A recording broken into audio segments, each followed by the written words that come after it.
Hi everyone, it's 11 o'clock and now it's time for me to welcome you all to my session. Microsoft Teams is only part of an implementation of Microsoft Teams. My name is Magnus Goksöyr and I'm from Sweden and I work as a Microsoft 365 solution architect for a Norwegian IT company. These days, it's obviously no idea to try to cross the border to Norway. So for the past 3 weeks, I've been working from my home office in Strömstad, Sweden.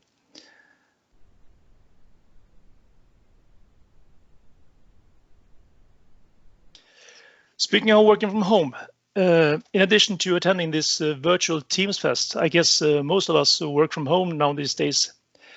I hope many of you have had the same positive experience I have had lately.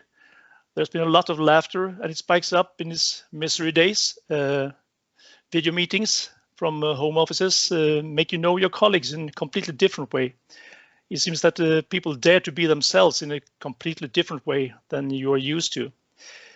You can see a clear example of this in this picture where two of my managers participate in an internal meeting.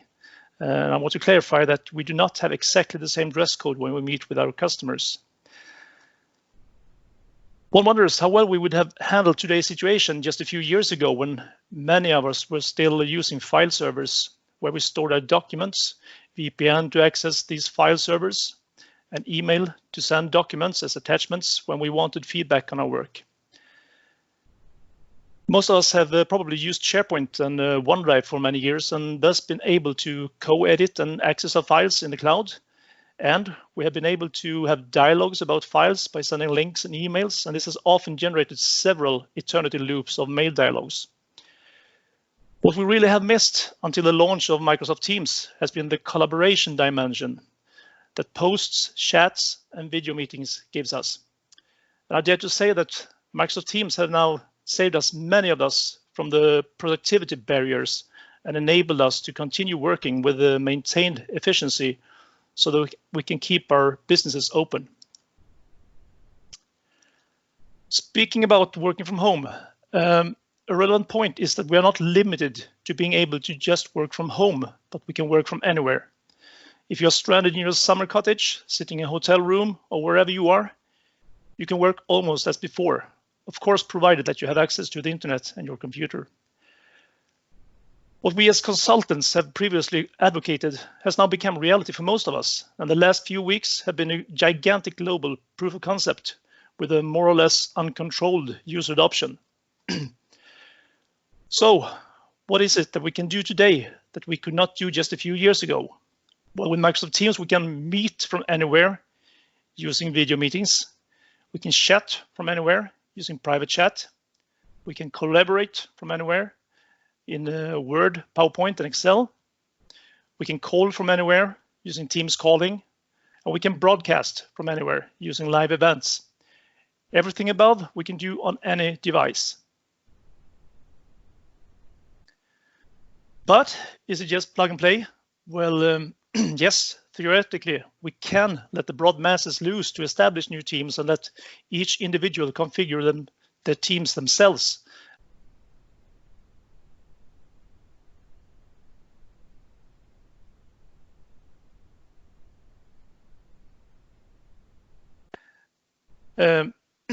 Well, as I said, to configure themselves and collaborate in the way they think suits them best. And I'm well aware that this is the whole basic idea of Microsoft Teams. This simplicity is one of the biggest drivers for user adoption, but we must not forget that we are a company where we most likely want to streamline our collaboration so that everyone works in similar ways with our common tools that we provide. And we also want to avoid establishing information silos and redundant areas of collaboration. And hence, we have some practical things that we must deal with before we let the broad masses loose to establish new teams.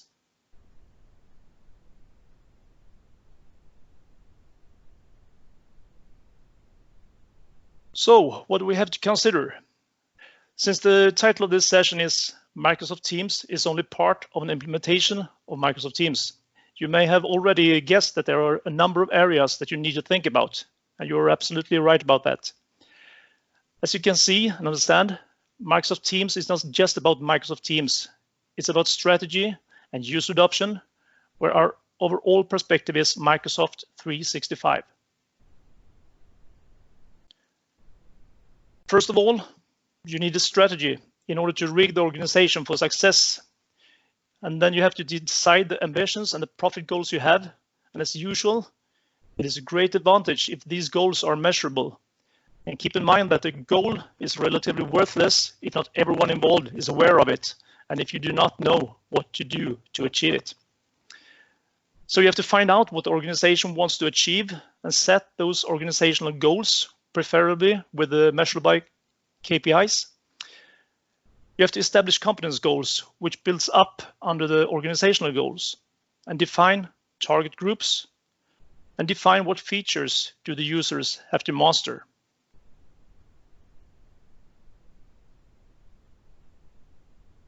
Then you can develop a collaboration guidelines and a digital roadmap. Because Microsoft Teams is only part of an implementation of Microsoft Teams, you have to create clear guidelines on how all employees should and can interact using Office 365. We're not only talking about Microsoft Teams, we still use Outlook for mail, we still use OneDrive for personal files, we still use SharePoint to consume information from the company. And in order to make this most visible to our users, we create a visual and easy to understand one-pager on which feature to use when and for what purposes. And this we can make accessible via the company intranet or as a pinned app in our Teams client, for example. So this is the when, what, and why. What tool to use when and why.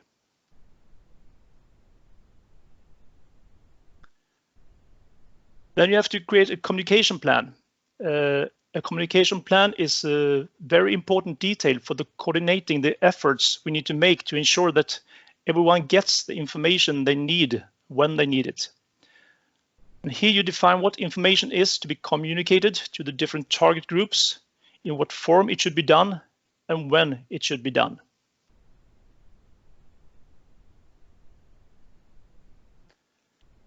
And what the organization wants and what the individual users want is not always the same. When it comes to competence and maturity, we can be sure that they usually have a large variation between the different users' level of knowledge. So here we need to map all needs and map the needs and requirements to available functions and features in order to be able to customize the setup and set the correct knowledge goals.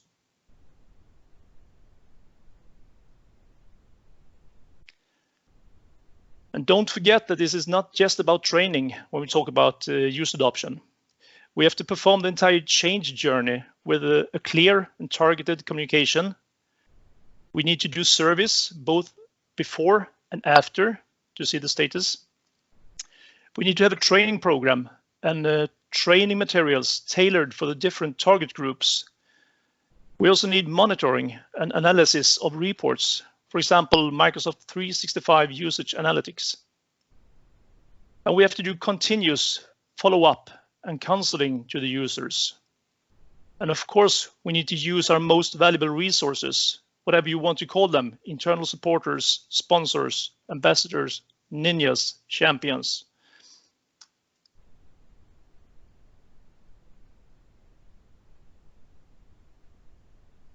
And to avoid complete chaos, you need to have governance in place, not only for Microsoft Teams, but also for all other applications and services you use. Here you have to look at how to order a new team. You have to look at SharePoint site creation, team templates if you need to use that. Perhaps you need naming conventions, additional owners of teams and sites. You always have to have more than one. Private channels is a hot topic. We heard that in the last session. Who would be allowed to create them and who would be the owners? And we need to look at member permissions, guests and member settings, archiving and deletion, classification, and of course default settings for sharing links. And just like Lorian and Megan mentioned in their session, do set up a governance site, or even better, a governance center in Microsoft Teams to manage all services in one place. That will give you a good control.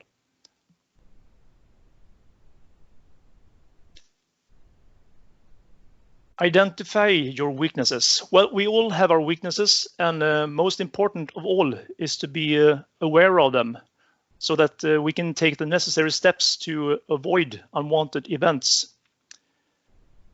I advise you to perform a vulnerability analysis. And once that is completed, you have a list of all your vulnerabilities and weaknesses. And with this list, you can fix them before the damage is done.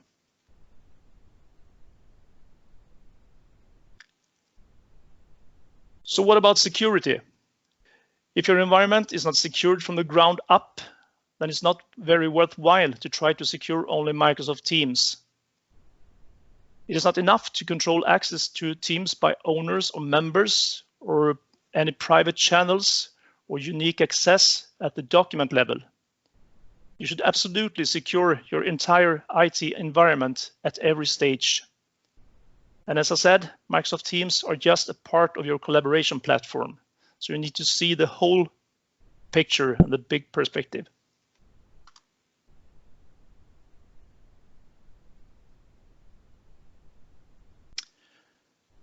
When everything I mentioned so far is in place, it is time to plan the implementation and the rollout of Microsoft Teams.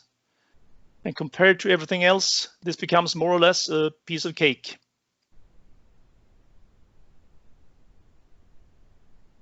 So this is where the fun begins, the planning. And as you can see, the planning part is much about governance. When it comes to teams, we need to take a look at who should be able to create new teams. Should we let everyone do it and without any restrictions? Many people think so. I'm not one of them. Should we let a few people in a group have this access and manual ordering via email, forms, or a phone call? That's one option. Should everyone be able to create a new team, but do it via an ordering or provisioning app with approval, for example? What about naming conventions? Should it be free of choice? Is it not so important? What about using Office 365 group naming policies, where we use prefixes and suffixes and blocked word policies? Or do we prefer to use it and use a provisioning app so it handles it? Do we want to need to use classification and sensitivity labels in order to be able to set different settings on different types of teams so that we can manage which teams should be able to access for guests and which teams should always be just internal? We need to look at retention and deletion. Should we maintain it manually, or should we use policies that define the life cycles of a team? If so, what type of teams, groups should be implemented on? Type of access. Well, which teams should be private? And should these private teams be visible or not visible? And which teams should be public? These are things to consider during the planning of Microsoft Teams. When it comes to guest access policies and templates, we need to look at the configuration of guest access. Should sharing be enabled or disabled? Should it be restricted to only some teams based on the classification? Should our users be able to chat with external users or only internal? And we need to look at which policies should be applied for messages, chat, languages, GIFs, or memes. Are we going to use DLP for restricted words, phrases, or number series? What about external cloud storage? Should we be able to add external cloud storage such as Dropbox or Box?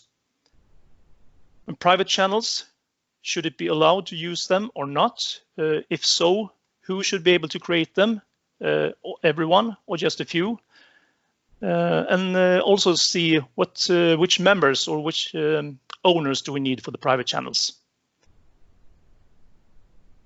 We also have the ability to use team templates. We can create templates, and the provisioning application could use this with setting up predefined channels and settings. For example, a project team could have a set of predefined channels, and a department team could also have some predefined settings for a department channel.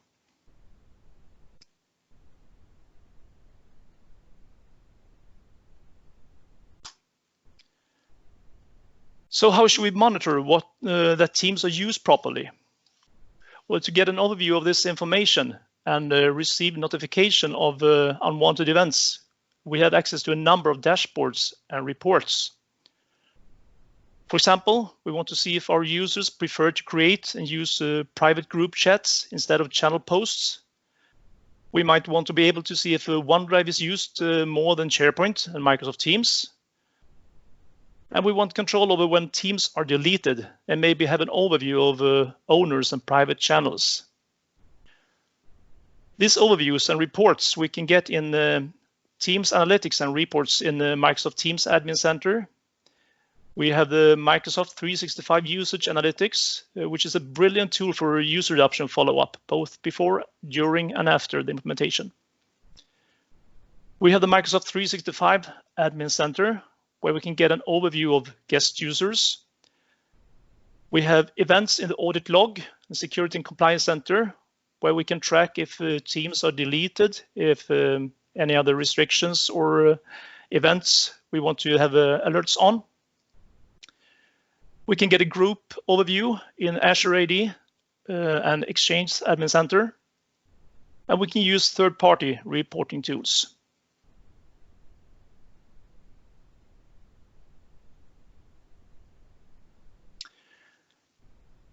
Microsoft Teams specific user adoption and training. This is also something we have to plan for. This is about the same activities that I mentioned during the general user adoption, but here we focus specifically on Microsoft Teams, and then based on the guidelines and features that we have defined that we will implement.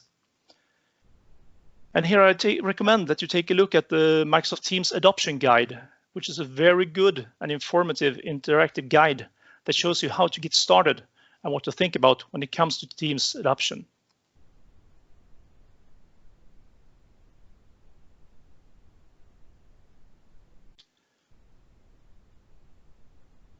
Well, if we go through all the steps in detail today, then we would have needed all day just for this session. So therefore, I recommend you that you look at Microsoft advices on how to do this instead. So when are you ready to roll out Microsoft Teams? It is when you have a collaboration strategy, when you have user adoption and a training plan in place, when you have a communication plan where you define what to communicate to which target group and when. You also need to define the collaboration guidelines and a digital roadmap so everyone knows what tool to use when and why. Governance needs to be in place in order to keep track of the whole platform, not just Microsoft Teams. And you have to be sure of that you have applied security measures of your identities on your devices, on your applications, on your data, on your infrastructure, and on your network. And of course, you also need a Microsoft Teams rollout plan.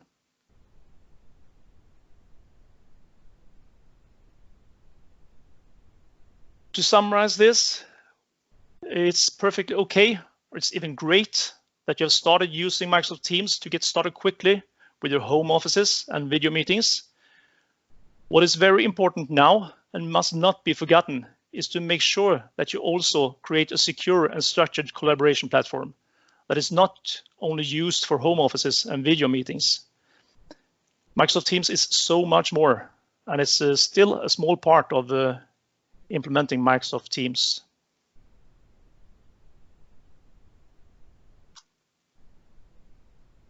So do we have any questions now?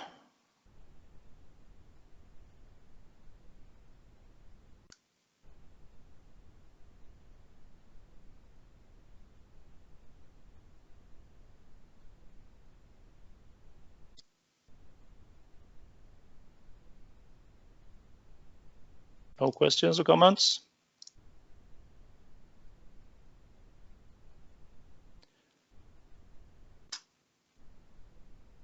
Feel free to follow me on Twitter, LinkedIn, blog, or the Microsoft Tech community. This was all I had for today. And please don't forget to rate my session. It means a lot to me, and it's also important for amazing organizers of this event, the Teams Fest.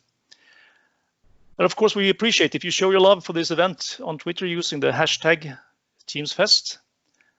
So now I recommend you to enjoy all the upcoming sessions, which I will do when I have run and picked up a bucket of coffee. Many thanks for taking the time to listen to me, and I'm still open for questions for a while more. Thanks a lot.